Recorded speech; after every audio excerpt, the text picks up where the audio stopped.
ભાજપ જે છે તે એક મેજિકલ ફિગર તરફ જતી જોવા મળી રહી છે। 146 બેઠક ઉપર ભાજપા આગળ ચાલી રહી છે। ટીએમસી હજી 104 ઉપર જ આગળ ચાલી રહી છે।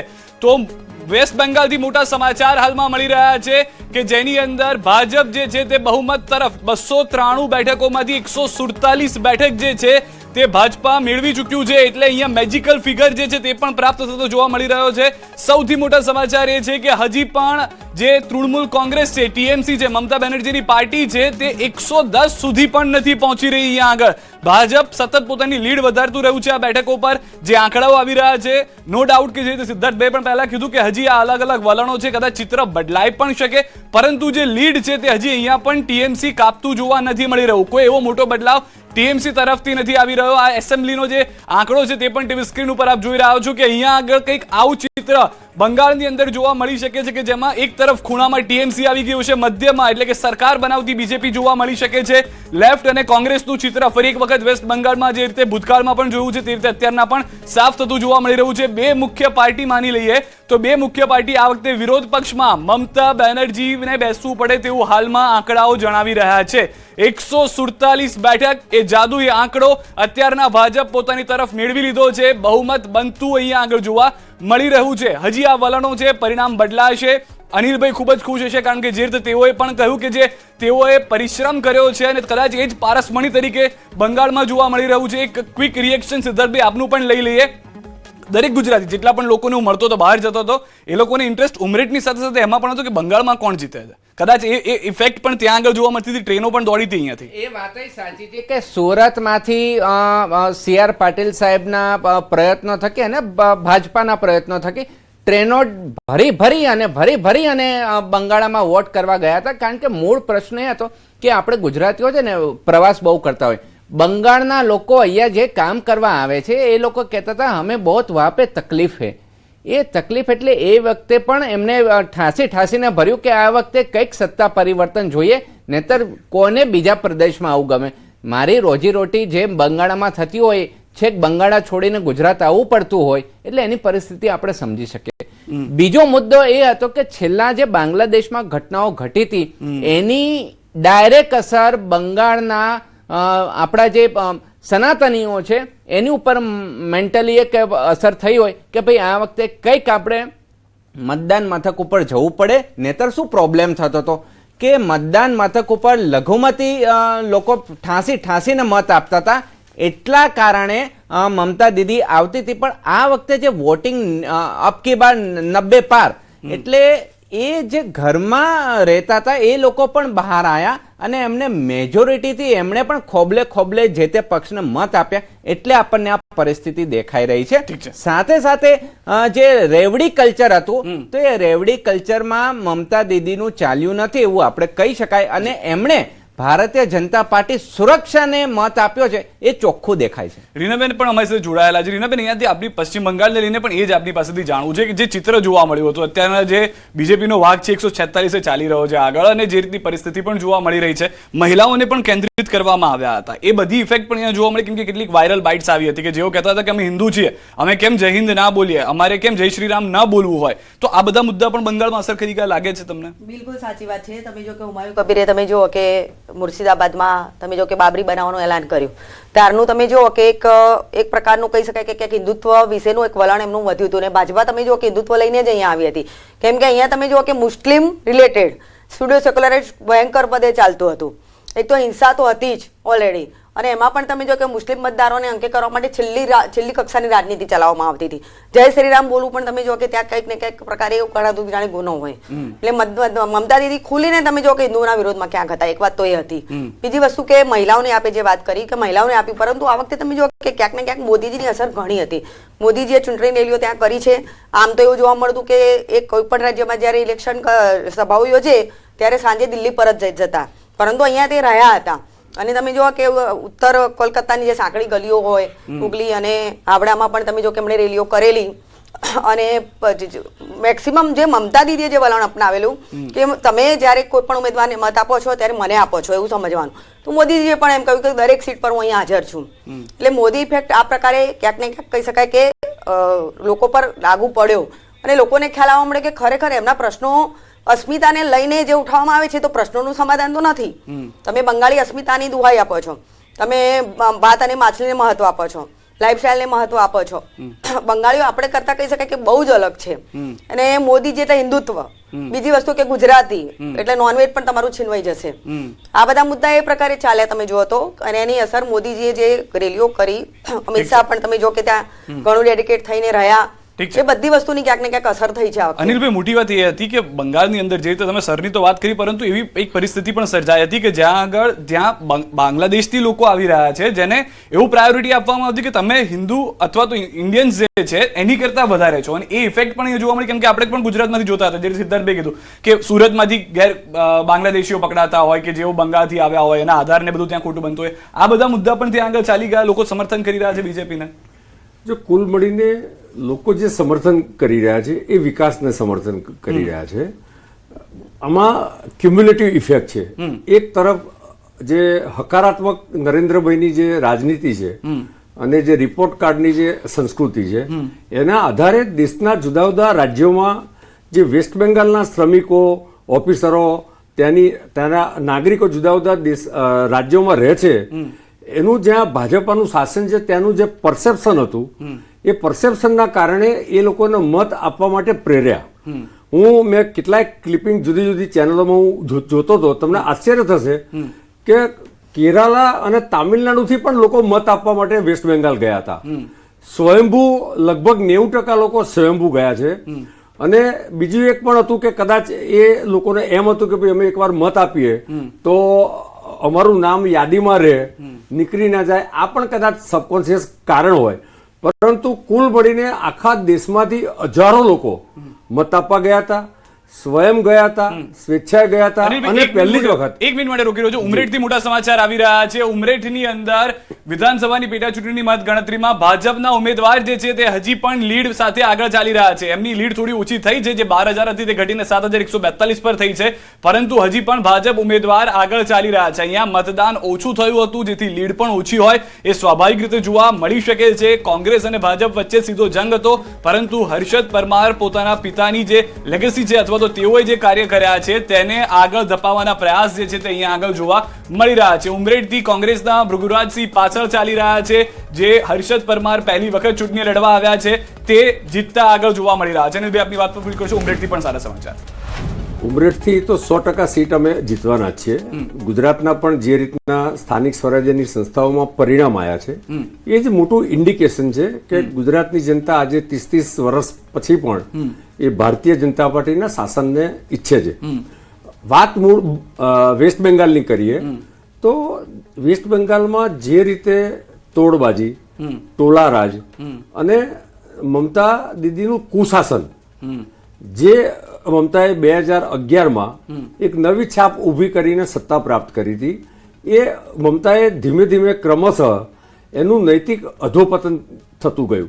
અને આ આખી ચૂંટણી તમે જુઓ ને, એક જ વાક્યમાં જો તમે વિચારો તો ભય વર્સિસ ભરોસા, એટલે ભરોસાનો આમાં વિજય છે.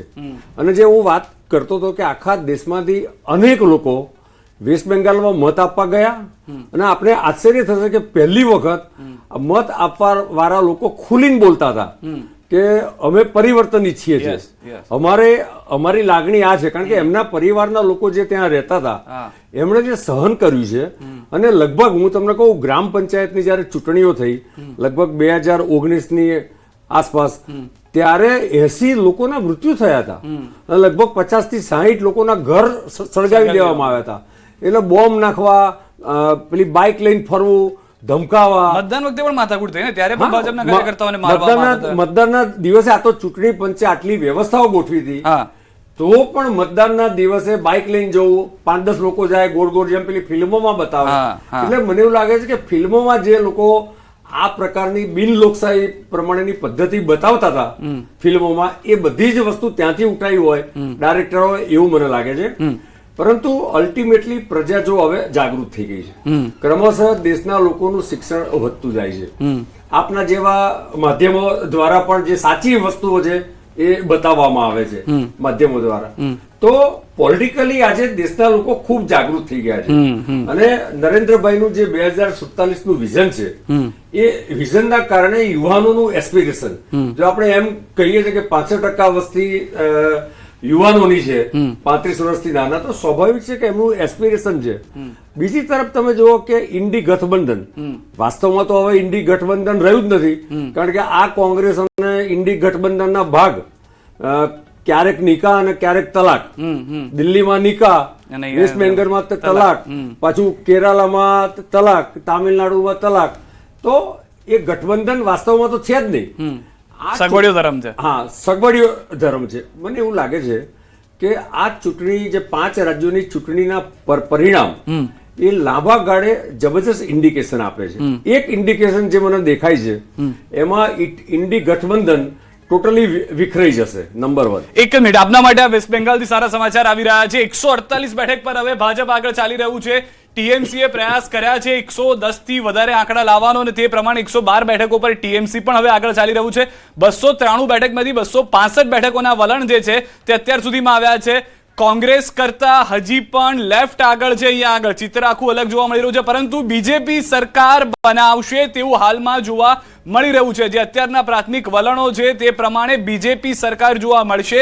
મમતા બેનર્જી આ વખતે મુખ્યમંત્રી પદના શપથ ન લે, વિપક્ષમાં બેસવું પડે, વિપક્ષના નેતા બને છે કે કેમ એ પણ એક સવાલ છે. પરંતુ અત્યારનું જે ચિત્ર છે 150 ને પાર થવાનો બીજેપીનો વેસ્ટ બેંગાલનો આ આંકડો જે છે તે અમે આપને બતાવી રહ્યા છીએ. 150 નોટ આઉટ બીજેપી જોવા મળી રહી છે. અનિલભાઈ સાથે વાત કરતા સિદ્ધાર્થભાઈ, ટૂંકમાં આપની પણ એ પ્રતિક્રિયા લેવી છે. પશ્ચિમ બંગાળનો મુદ્દો અલગ અલગ મુદ્દાની સાથે સાથે આગળ ચાલ્યો હતો અને એમાં પશ્ચિમ બંગાળની અંદર આ વખતે એક સૌથી મોટી વાત જે કરી હતી કે ભયથી મુક્ત થવાનું છે અને રાષ્ટ્રવાદ તરફ જવાનું છે. ટૂંકમાં એ જોવા મળ્યો મુદ્દો. 100% એ મુદ્દો ધ્યાનમાં આવ્યા છે, કારણ કે જ્યારે ચૂંટણી ઢંઢેરા જોઈએ છે ને, તો આસામ અને બંગાળના ચૂંટણી ઢંઢેરા જુઓ અને તમિલનાડુ અને કેરલાના અને પુડુચેરીના ચૂંટણી ઢંઢેરા જુઓ તો એ બધામાં આસમાન જમીનનો ફરક હતો.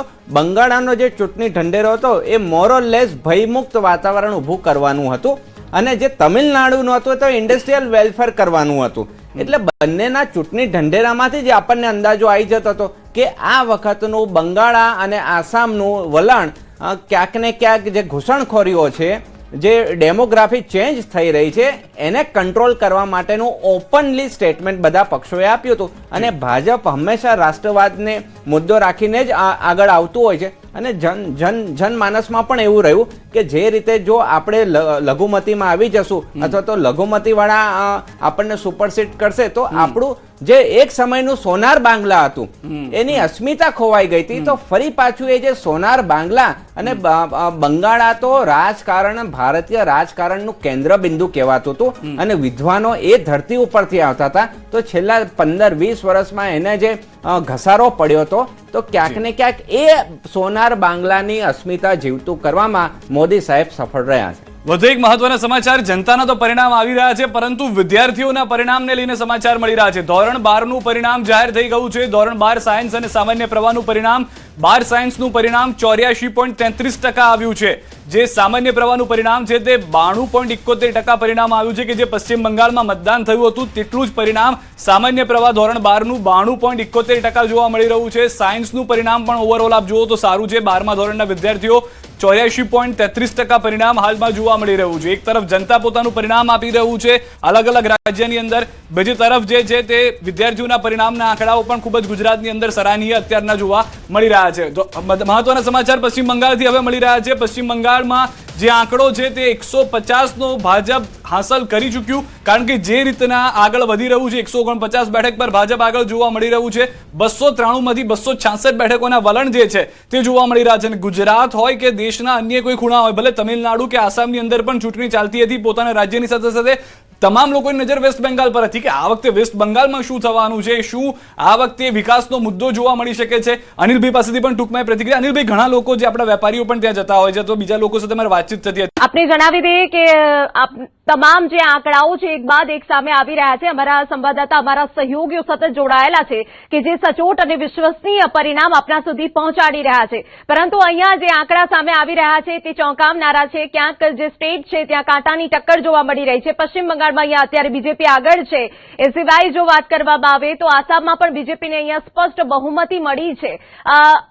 નરેશભાઈ પાસે જઈએ. નરેશભાઈ, અહીંયા ગઠબંધનની વાત હતી, કારણ કે જો 5 રાજ્યની વિધાનસભા ચૂંટણીની વાત આવે તો અહીંયા ગઠબંધન સૌથી વધારે અસર કરતું હોય છે. શું લાગે છે, કોઈ પણ જે મેઇન પાર્ટી છે, બીજેપી હોય કે કોંગ્રેસ હોય, જો અન્ય પાર્ટી સાથે તેઓ ગઠબંધન કરે છે તો જી હજૂરી કરવાની જે ટેવ હોય કે જે પાર્ટીની આદત હોય એ ડૂબાડે છે?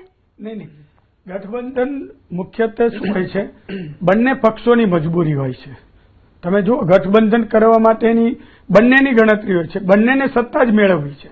તો માની લો કે કોઈ પાર્ટી છે, માની લો કે તમે તમિલનાડુની વાત કરો તો ત્યાં એઆઈડીએમકે જે છે એ ગઠબંધન ભાજપને સાથે શા માટે લેવા માંગે છે? એને ખબર છે કે એકલા હાથે લડી શકે એમ નથી. સેન્ટ્રલમાં બીજેપી છે અને બીજેપી આવશે તો એની યોજનાઓ, એનો ફાયદો, એનો ફોર્સ, એનો આપણને લાભ મળશે. તો ગઠબંધન હંમેશા તમે એ રીતે જુઓ કે બંનેની મજબૂરીની વાત છે. તો એમાં ક્યારેક એવું પણ બને કે નાના ભાઈને મોટાનો લાભ મળે ને મોટાને નાનાનો લાભ મળે. એ પરિણામો ઉપર આધાર રાખે છે. તમે જો કેરળની અંદર કોંગ્રેસને લાભ મળે છે, ડીએમકે સાથે કોંગ્રેસ જોડાયેલી છે તો ત્યાં એને લાભ મળે છે. ત્યાં એમને મુશ્કેલી નથી, એટલા માટે કે એમ કહી શકે ત્યાં અમારી સરકાર છે કે ગઠબંધન સાથે છે, એટલા માટે કહી શકે. એટલે અને સાઉથમાં તો ભાજપે એ પ્રાદેશિક પાર્ટી સાથે જોડાણ કરવું અત્યાર સુધી અનિવાર્ય બન્યું છે. જ્યાં સુધી વોટ શેર વધશે, ધીરે ધીરે એનો પ્રચાર પ્રસાર. એટલે જ પહેલા તો તમને આશ્ચર્ય થશે કે ભાજપને ઉત્તર ભારતની પાર્ટી તરીકે ઓળખવામાં આવતી હતી. દક્ષિણમાં ક્યાંય તમને પોસ્ટર ન જોવા મળે. હું પોતે 15 વર્ષ સુધી સાઉથમાં રહ્યો છું, હૈદરાબાદમાં રહ્યો છું. મેં આ બધી કેટલી બધી ઇલેક્શન જોઈ છે. આ કેસીઆર નું ઇલેક્શન જોયું છે, ચંદ્રાબાબુનું જોયું છે, બરોબર, એ બધી ખબર છે. તેલંગાના, આંધ્ર બેને જુદા પડતા જોયા છે, 2 સ્ટેટ બનેલા જોયેલા છે મેં. તો એ સ્થિતિમાં ત્યાંનો જે પ્રાદેશિકવાદ છે એ તમે મિટાવી શકો એમ નથી. બીજું એક એ છે કે આખા દેશમાં કોઈ પણ મોટી ઘટના બને ને તો એની અસર બાકીના બધા ઉત્તર ભારતમાં